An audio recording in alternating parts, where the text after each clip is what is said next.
gente sabe que o cinema brasileiro é profundamente ligado à nossa identidade.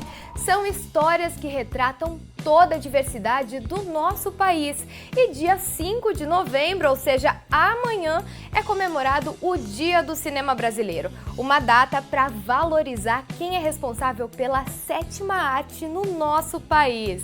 Então, para isso, a gente recebe o diretor, produtor e documentarista Júlio Matos, um dos fundadores da produtora Cisco, sediada aqui em Campinas. Júlio, seja muito bem-vindo ao RF com você. Obrigado. E vamos começar, porque o Dia do Cinema Brasileiro ele é duplamente comemorado. Tem amanhã, dia 5 de novembro, mas ele também foi comemorado dia 19 de junho. Então eu queria saber pra você o que essas duas datas representam e o que elas simbolizam pra quem vive o cinema no dia a dia. Eu acho que é super importante pra gente, porque quando você cria esses marcos no calendário, você abre esse espaço na imprensa, pra sociedade lembrar, né, que a gente, assim como existe as datas como o Carnaval, o Natal, então você começa a inserir na vida das pessoas, olha, o dia de hoje é o dia do cinema, vamos parar para pensar um pouquinho nisso? Então, pra gente que tá ali no dia a dia fazendo filme, batalhando para exibir e tal, é super importante. Ah, com certeza. E olha, a gente ganhou um Oscar, um Globo de Ouro esse ano com o filme Ainda Estou Aqui. E aí eu queria saber pra você, como que você enxerga o cinema brasileiro hoje? Olha, eu acho que a gente está vivendo uma espécie de primavera do cinema brasileiro, né? Nos últimos anos. A gente teve um momento muito difícil, que foi a pandemia, a gente teve uma escassez de recurso nos anos que passaram. E aí, nos últimos anos, a gente teve uma produção muito intensa e a gente vem vendo o reconhecimento da nossa produção nos festivais e também no público. O público está voltando para o cinema. A gente tem hoje novas janelas, né, como os streamings, e a própria televisão brasileira está começando a valorizar mais as nossas produções. Então, a gente, né, entre nós, a gente fala o momento melhor não existe, e para o cinema campineiro também, assim, para o cinema do interior, assim, a gente está vivendo uma fase muito boa. Com certeza. E olha, a gente vê os nossos atores brasileiros ganhando um espaço também no cinema internacional. Como que você acha que a gente vai conseguir ganhar o mundo com o cinema brasileiro? Eu acho que a gente já ganhou, a ver pelo Oscar, a ver por Cannes, né? A gente teve duas premiações importantes em Cannes. E quando você vê qualquer festival grande hoje no mundo, tem que ter pelo menos um filme brasileiro. Assim, é difícil você ir num festival grande, em Locarno, em Berlim, Veneza, o Oscar.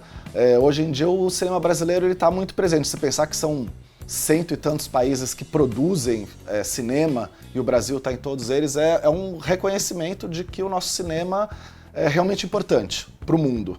E você citou o cinema campineiro. E aí a gente fala agora um pouquinho da Cisco, que é a produtora que você ajudou a criar há mais de 20 anos. Eu queria saber por quê. A produtora ela tem um foco muito claro em temas sociais e culturais. E aí eu queria saber como que surgiu essa proposta e de que forma que ela guia o trabalho de vocês ao longo de todos esses anos. Olha, a gente começou trabalhando com um documentarista mais velho chamado Renato Tapajós, a gente era a equipe dele. E aí ele foi ficando mais velho até se aposentar e a gente meio que assumiu esse lugar dele. Então a Cisco é filha da produtora do Renato Tapajós. E como ele era um documentarista, a gente aprendeu com ele esse ofício. E o documentário é um tipo de filme bem específico, né, que a gente vai no mundo real e a gente filma as coisas, a gente não tem atores e tal, então a gente constrói as nossas histórias a partir de coisas que aconteceram ou que estão acontecendo. Então eu sou formado em ciências sociais, sociologia, então eu tenho muito essa preocupação com temas sociais, assim, com questões importantes para a sociedade, com problemas ou às vezes com soluções, né, para os problemas. Então a Cisco ela é essa produtora de filmes que registra a nossa vida hoje, né? Assim, faz esse documento histórico para o futuro. São as coisas que a gente gosta de pensar, né? O que a gente vai assistir daqui a 50, 100 anos, né? Assim, a memória do nosso tempo presente. Você citou então a sua formação pessoal, sociologia e mestrado em comunicação, é isso? Isso. E você acha que isso influencia na sua maneira de contar as histórias hoje em dia, de ter uma visão diferente sobre o nosso cotidiano, a nossa realidade? Ah, com certeza, né? Assim, a formação em ciências sociais, ela te dá uma base muito sólida para você enxergar o mundo, seja através das ferramentas da antropologia, que fazem parte do curso, seja através da crítica sociológica, assim. E aí depois eu fui para a Inglaterra fazer um mestrado na Universidade de Londres e lá eu estudei a BBC.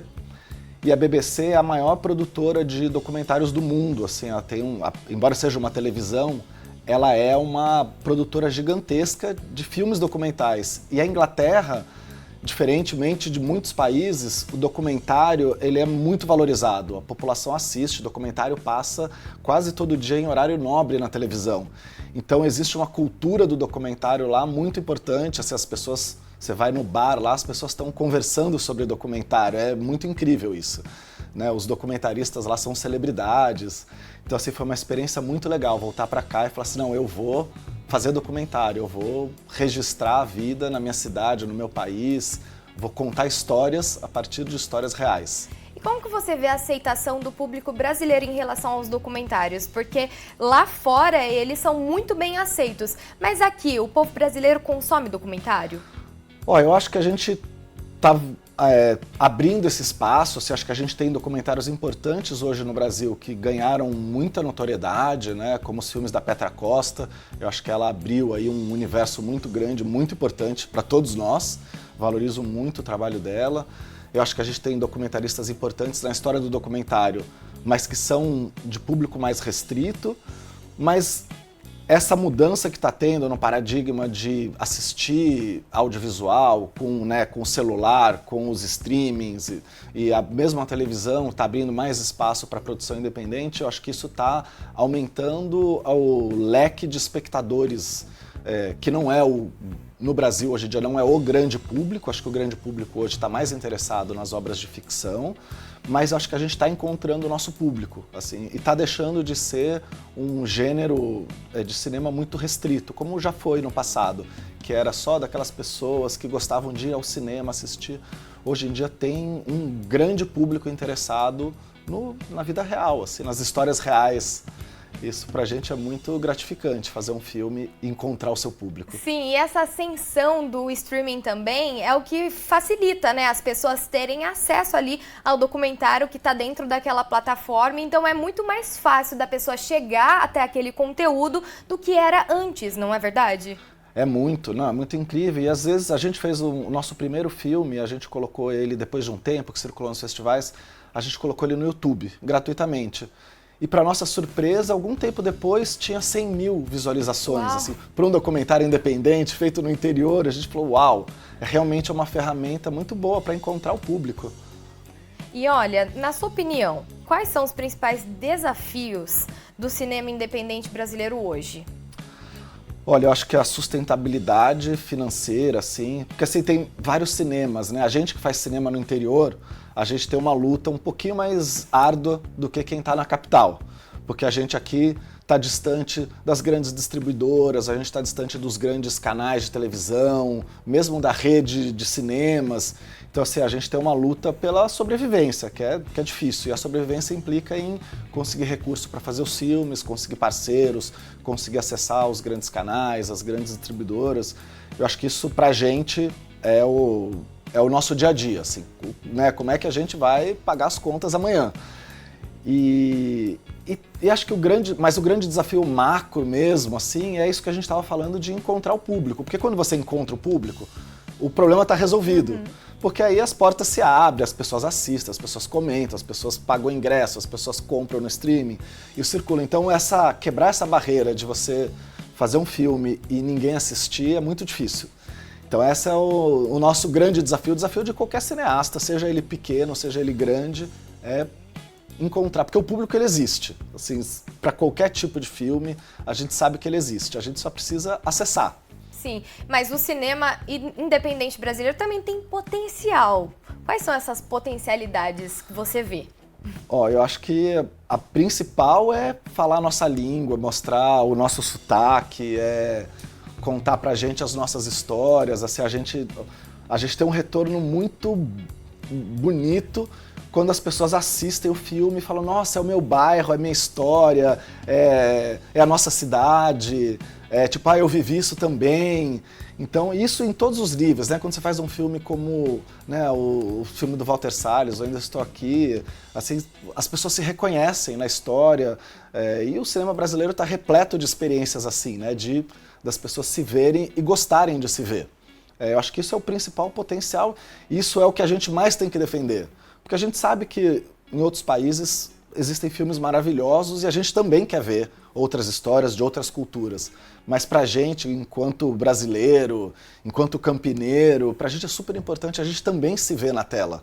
É isso que a gente acha que é o maior potencial nosso e é isso que a gente faz. A gente está aqui para mostrar a nossa história, a nossa gente, para o grande público. Com certeza. E voltando a falar um pouquinho da Cisco, vocês participaram de um grande festival, que é o Festival de Cannes. Não sei se é o maior do mundo, mas seria um dos maiores. Queria que você me contasse um pouquinho dessa experiência da Cisco, porque assim, vocês conseguiram alcançar um público diferente ali, né? Foi muito legal, foi uma experiência incrível, assim.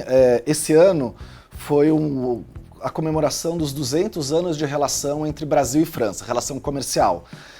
E aí o Brasil foi escolhido como país de honra do Festival de Cannes. Então foram escolhidos vários projetos, vários filmes para representar o Brasil no festival. E o nosso filme, que está agora na tela, o Afrontosa, foi selecionado, é um filme que ainda está em processo, mas ele foi selecionado para participar de um laboratório de desenvolvimento, basicamente. E no nosso filme e mais outros 3. Então a gente participou desse laboratório, a gente participou de rodadas de negócio, a gente participou do festival como um todo, a gente conviveu lá aquela semana. Pra gente foi super legal, foi a nossa primeira grande experiência, como você disse, sem dúvida, um dos maiores festivais do mundo, é onde todo o mercado cinematográfico mundial acontece. Então foi uma experiência super legal e abriu muitas portas pra gente, assim, a gente, a partir do Festival de Cannes, alcançou outros patamares. Deslanchou, né? E você falou do Afrontosa como um projeto que está em andamento, mas tem outros por vir? Você consegue dar spoiler já pra gente? Tem, agora a gente está começando um novo projeto que a gente está estudando a medicina de Cuba, então que é muito curioso, né? A gente se interessou muito porque na década passada muitos médicos cubanos vieram para o Brasil e a gente ficou muito interessado em entender como é possível isso, né? Qual que é como uma ilha tão pequena consegue ter tantos médicos a ponto de mandar médicos em missões para o mundo inteiro. Então a gente está fazendo um filme para falar um pouco sobre essa questão. Mas a gente também é uma produtora independente, então a gente faz uma série sobre rios para o canal Futura, sobre rios brasileiros.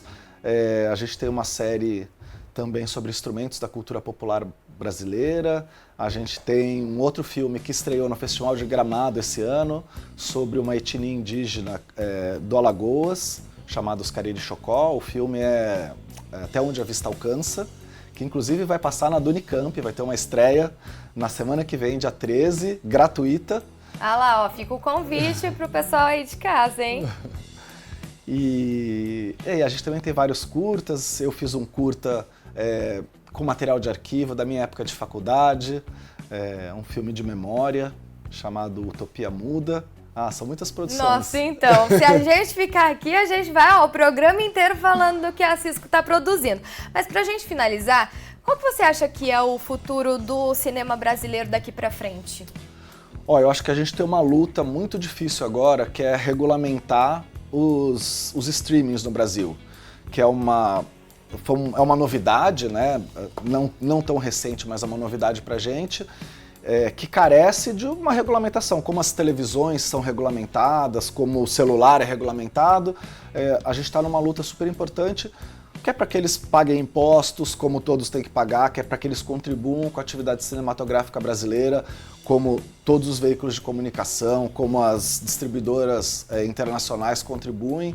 E para a gente poder, inclusive, valorizar mais os streamings internacionais que fizeram uma revolução no audiovisual no mundo inteiro. Então acho que essa é a nossa grande luta, inclusive para a gente garantir o espaço do cinema brasileiro dentro dessas plataformas. Eu acho que feito isso, eu acho que a gente tem um potencial muito grande de acessar esse público que o streaming criou. E acho que a gente tem um potencial muito grande também com todas as televisões, né, com todos os canais que acessam o grande público, para a gente estabelecer uma ponte maior com a população, que eu acho que os canais de televisão têm construído um público super interessante, assim, que entra na casa das pessoas, e eu acho que é isso que o cinema brasileiro precisa dessa parceria, sabe? Para colocar dentro da casa das pessoas outros conteúdos. Sim, com certeza. Júlio, muito obrigada, viu, pelo bate-papo, foi incrível, muito legal saber que existe a Cisco em Campinas, um orgulho, tenho certeza, dos campineiros.